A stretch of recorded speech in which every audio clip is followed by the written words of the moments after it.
Why did you run away from home? So I ran away from home when I was 15, not because of something huge or tragic like you see in movies, but because I was just so stupidly fire-breathing mad at my parents over something so small it almost makes me laugh now. It was about my bike, of all things.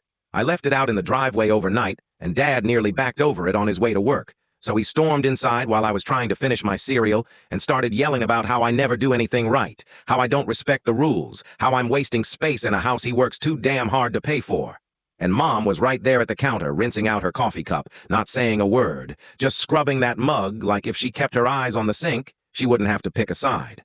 That silence from her always hit harder than Dad's yelling, like it was proof I really was a problem, not worth sticking up for.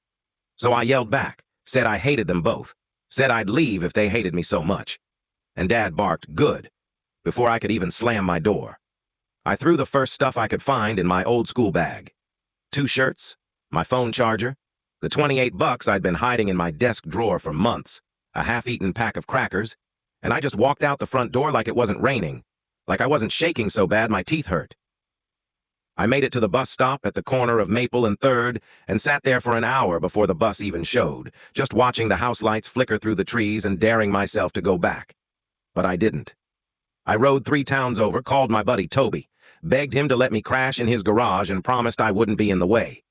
I slept under an old blanket next to his dad's busted lawnmower for a week until his mom found me sneaking cereal at 2 a.m. and told me she couldn't be responsible for hiding someone else's kid no matter how much she liked me.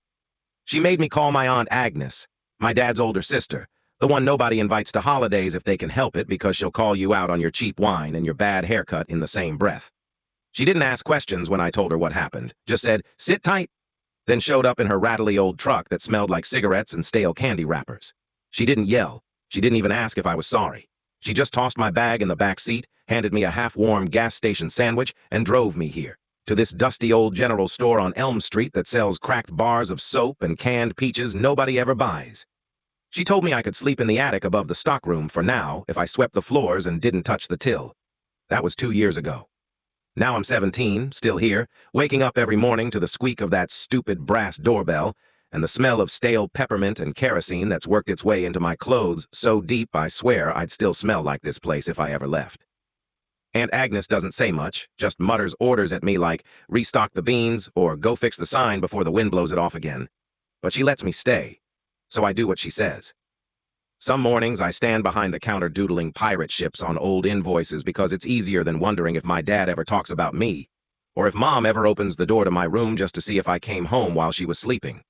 I keep telling myself I'll call them one of these days, maybe even go back for dinner if they'll have me. But then the bell squeaks. Mrs. Drummond limps in on her cane demanding her sugar and tea and telling me I'm too skinny for my own good. And Agnes drags out another box of ancient receipts that need sorting. And I think maybe I'm fine right here for a little while longer. Maybe a little while longer is all I need. Maybe I'm still just cooling off. Or maybe this dusty old store that smells like old candy and creaking wood is exactly where I'm supposed to be for now, sweeping floors that aren't really mine, but feel more like home than my own bedroom ever did. Follow for part 2.